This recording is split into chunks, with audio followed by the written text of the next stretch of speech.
The night of the blood moon ceremony was the most important night in Valoria. Every 10 years, the moon goddess revealed the fated mate of the Alpha King. Thousands of wolves gathered in the great stone courtyard, standing in long rows beneath the red-tinged sky. Torches burned along the walls. Children sat on their fathers' shoulders to see better. Old wolves whispered prayers. Cale Ashforn stood at the center of it all. He was tall, broad-shouldered, and dressed in dark ceremonial armor.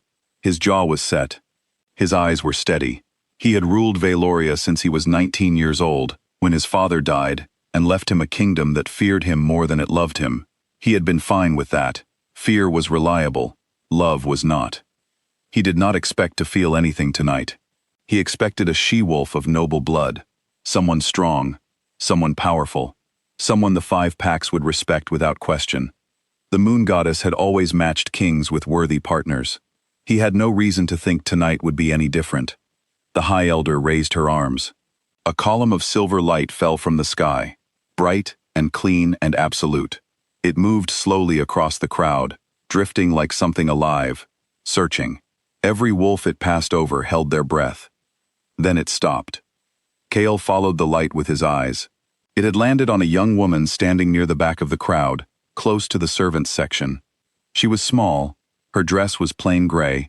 Her dark hair was loose around her shoulders. She was looking down at her own hands, confused, as if she had not expected to be seen. Her name was Celine Voss. She was a healer's apprentice. She was an Omega, the lowest rank among all wolves. The courtyard went completely silent. Cale felt something happen in his chest. Something pulled tight and then loosened all at once, like a knot releasing. He recognized it. Every wolf knew what the bond felt like. He had heard it described his whole life, a warm certainty, a recognition so deep it lived in the bones. He felt it now. And then he looked at the crowd. He saw the faces of his generals, his nobles, his pack alphas. He saw their expressions, the confusion, the embarrassment on his behalf, the quiet judgment. He saw what they were thinking. An Omega, a servant-class girl, unworthy of the crown, unworthy of him. The warmth in his chest was still there. He chose to ignore it. He raised his hand. "I reject this bond," he said. His voice was loud and clear. "I reject this match as unworthy of the Alpha King of Valoria. By the authority given to me, I declare this woman banished from all wolf territories, effective at dawn." Nobody moved. Celine finally looked up. Her eyes found his across the long stretch of courtyard. She did not cry, she did not shout, she just looked at him, steady, quiet, with something in her expression that was neither anger nor sadness. It was something harder to name, something old. Then she turned and walked away. Cale told himself he had done the right thing. He told himself this every day for the next 3 months. The first sign that something was wrong came from the Eastern Territory. Wolves were having trouble shifting. It started as minor complaints, a slowness in transformation, unusual pain during the change. The pack healers assumed it was a seasonal illness and treated it with herbs and rest. But it did not get better. Within weeks, 3 wolves in the Eastern pack could not shift at all. They were stuck in their human forms, cut off from the part of themselves that made them who they were. Then the same reports came from the Northern Territory, then the South. Cale's advisors offered explanations. Bad water, a strain of illness that had never been seen before, a curse from an enemy nation. He accepted these theories because they were comfortable, and he kept moving forward with his plans. He announced a new chosen queen, Lady Vessa, a high-born she-wolf from the most powerful noble family in Valoria. She was beautiful, well-spoken, and completely without a fated bond to him. He told himself that was fine. Bonds were not required for a strong kingdom. He had managed without warmth this long. The night he announced the mating ceremony, every wolf in the palace howled at the same time. It was not a celebratory sound. It was low and mournful, rising from somewhere deep inside each wolf without their permission. Even the guards in the courtyard, even the kitchen workers, even Cale's own chest produced a sound he had to press his fist against to stop. And his inner wolf, the animal presence that had lived inside him since childhood, the force that made him powerful and sure and fast, went completely quiet. He stood alone in the great hall after everyone else had gone to bed, and he listened to the silence where his wolf had always been. He had never felt so empty in his life. General Draven was not a man who panicked easily. He had fought in 4 border wars. He had watched men die. He was not moved by small things. What was happening to the wolves of Valoria was not a small thing. He traveled to the archive halls without telling Kale. He spent 2 days in the oldest section of the library, reading records that had not been opened in living memory. He paid Elder Marin, the ancient keeper of Bloodline documents, a visit that cost him 3 months of his personal savings. What she showed him turned the blood cold in his veins. He rode back to the palace through the night and walked into Kale's chambers before the sun rose. "You need to read this," he said, and placed the documents on the desk. Celine Voss's mother was named Lyris Voss. Her name had been deliberately removed from every public record in Valoria approximately 25 years ago, shortly after Celine was born. The removal had been ordered by the Shadow Council, a group of elder wolves who had operated quietly in the background of Valoria's politics for generations, shaping laws and bloodline records to protect their own power. Lyris Voss was the last living descendant of the first wolf. Kale read the words twice, then he read them again. The first wolf was not a legend. Wolves in Valoria were taught from childhood that the first wolf was the original being from whom all shifters came, a creature of the moon goddess, the source of every pack's power. And the first wolf's bloodline carried something called the anchor thread. It was a living connection between the moon goddess's blessing and every wolf alive. As long as a descendant of the first wolf was recognized, honored, and bonded within Valoria, the thread held strong. If that descendant was cast out, rejected, dishonored, and banished, the thread began to fall apart. Celine was not just his mate. She was the reason every wolf in Valoria could shift at all. And he had banished her. Kale sat very still for a long time. Draven stood by the window and said nothing, because there was nothing useful to say. Finally, Kale stood up. He removed his crown and set it on the desk. He put on a plain riding cloak. He walked past Draven without speaking and went to the stables alone. It took him 3 days to find her. She was in a small village far beyond the border, a settlement of humans and half-wolves who had nothing to do with Valoria's politics. She had made a place for herself there. People in the village spoke about her quietly, with a kind of gentle respect that had nothing to do with rank or ceremony. She had healed a child with a lung illness that 3 other healers had given up on. She had set bones and treated fevers, and sat with the elderly through long nights. Kale found her in a barn, gently wrapping a young boy's broken arm, while the child's mother watched from the corner. Celine did not look surprised to see him. She finished with the boy first, gave him instructions with a calm voice, and sent him out with his mother. Then she turned to face Kale. He told her everything: the dying wolves, the lost shifts, the archive hall records, the Shadow Council's manipulation, the anchor thread.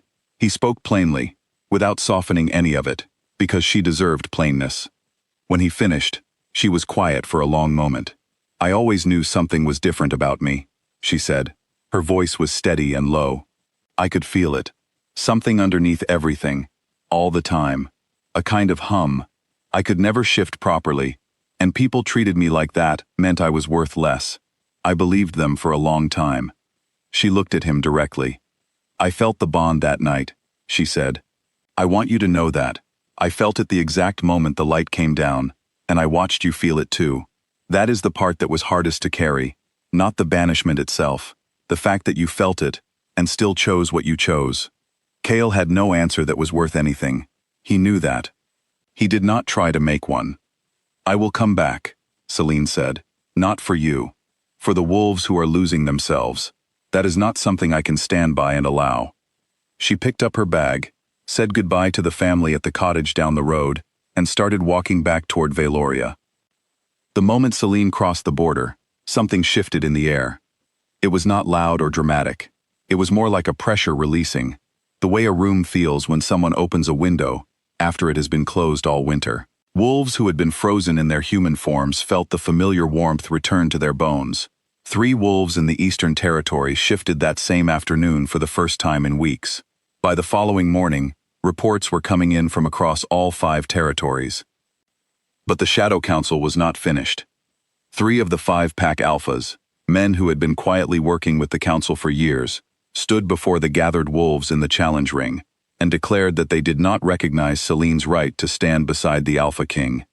They cited an ancient law, one the council had deliberately kept in the legal records for precisely this moment.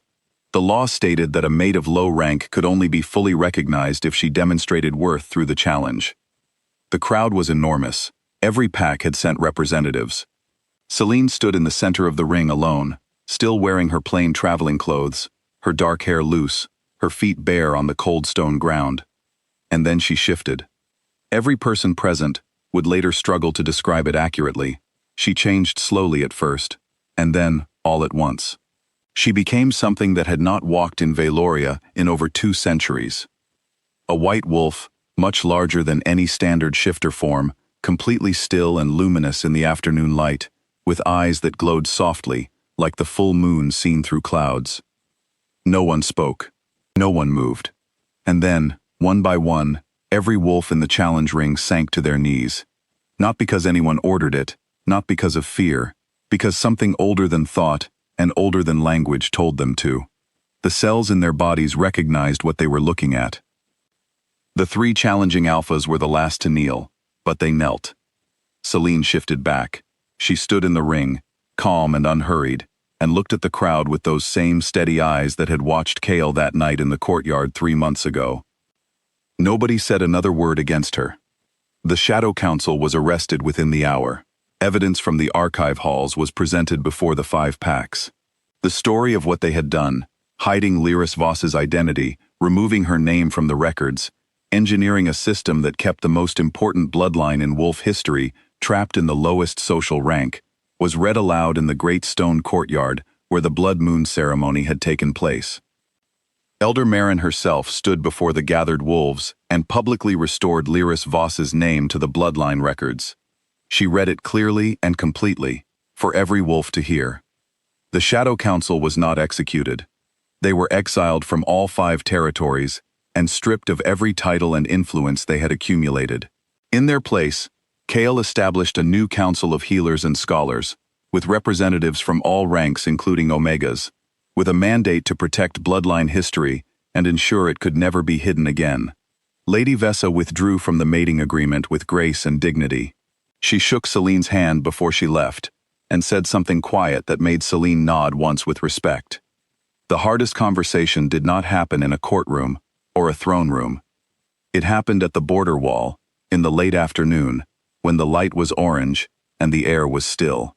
Celine was standing alone looking out at the land beyond the border, the road she had walked alone 3 months ago before dawn, with nothing but her bag and the long empty silence of rejection. Kale came and stood beside her. He did not speak for a while. He stood there, looking at the same road, thinking about what kind of man walks away from the truest thing he has ever felt, because he is afraid of what other people will say about it. "I cannot give you the 3 months back," he finally said. "I cannot undo what I made you carry. I know that." Celine was quiet for a moment. Then she said, "I know you felt it. That is what I want you to sit with. Not what you did to me, but why you chose your pride over something real. Because that is the question that matters. Not just for us, for the kind of king you want to be." It was not forgiveness. She was not ready for that, and she did not pretend otherwise, but it was honest, and he understood that honesty from her was worth more than comfort. She turned away from the road. She faced Valoria, her land, her people, her blood. And she walked forward. Kale followed. Not beside her as a king claiming what was his. Behind her, at a respectful distance, as a man beginning the long work of earning what he had thrown away. Over the following weeks, Valoria healed. The wolves recovered. The anchor thread held strong. Celine moved through all 5 territories, learning the full scope of what her bloodline carried, working alongside healers and scholars to understand the gift that had been hidden from her since birth. She was not performing royalty. She was doing the work, the same work she had always done, only now with the full knowledge of why it mattered. The mating ceremony was small. It took place at the border wall where she had turned back toward home, witnessed only by Draven and Elder Maren, under a full moon with no crowd and no speeches. When the sacred light came down this time, Kael did not hesitate for a single moment. He had already made enough choices he could not undo. This one, at least, he would get right.